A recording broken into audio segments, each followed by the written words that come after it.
Thank you, Dr. Green, Congressman Green, Chairman Green, Judge Green, Pastor Green, Public Servant Al Green. Thank you.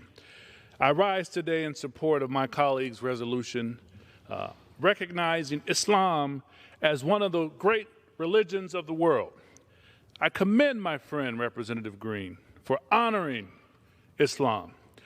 You know, this action helps to honor the millions of Muslims of many different backgrounds who proudly call America home. As one of 3 Muslims currently serving in Congress, it is my great privilege to speak here today, Mr. Speaker, in the People's House about our special faith.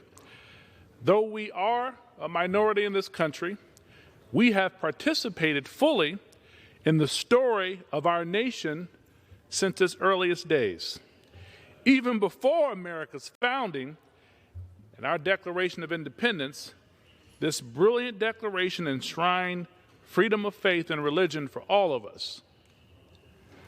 Today, there are Muslims in all parts of the country who are business owners, who are teachers, construction workers, engineers, lawyers, judges, elected officials.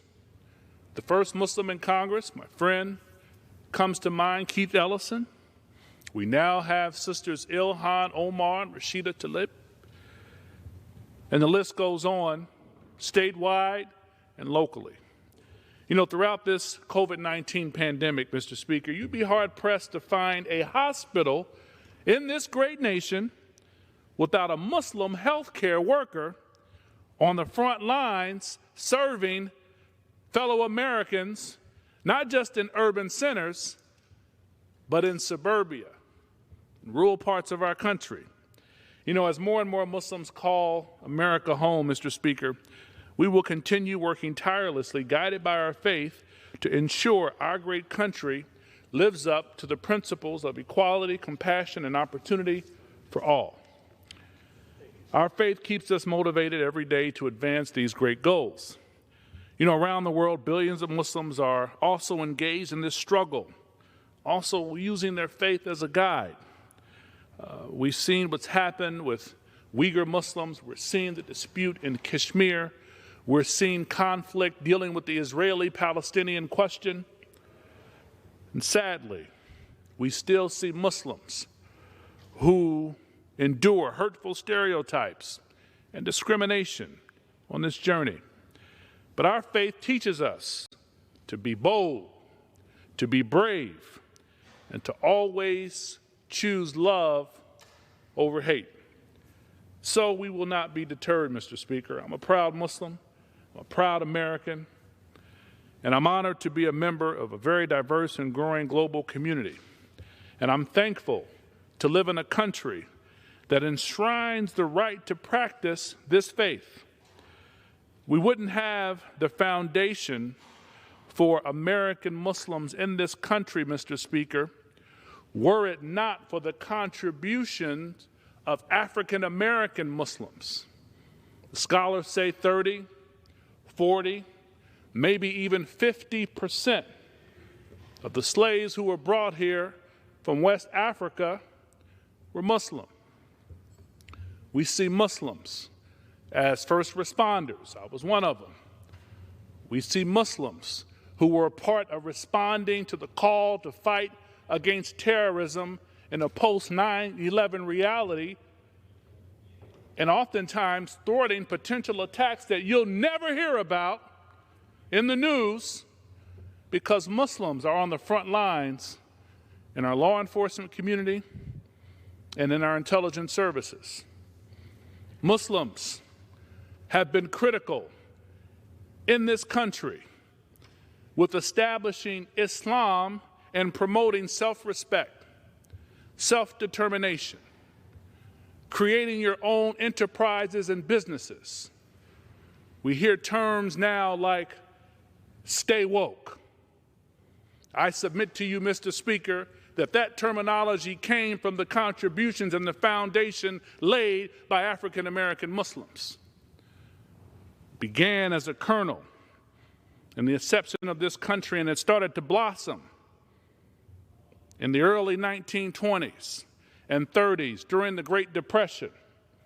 And during those times, you had variations of Islam that was not Arabized, because if it was an Arab-presented Islam, it wouldn't have been attractive. It certainly wouldn't have been attractive to me.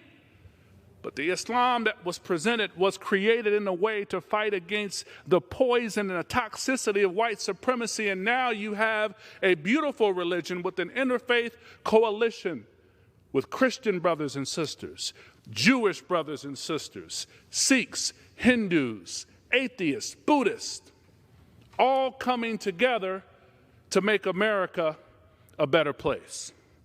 Now, some people are comfortable with talking about Islam. And in their critiques of Islam, they overlook the hypocrisy of their own faith. You cannot really call yourself a lover of God and show hate for others of a different faith. You cannot call yourself an elected official and a representative of the people if you're only committed to serving and representing one segment of the population. And you certainly can't call yourself a true public servant without recognizing the contributions that have been made by this wonderful community. I salute Representative Green for his bold leadership, for his visionary leadership as a proud Christian man in the tradition of Jesus Christ, knowing that in my Father's house there are many mansions, to stand up and recognize the wonderful religion of Islam. I commend you. I thank you, because we are America. I yield back, Mr. Speaker.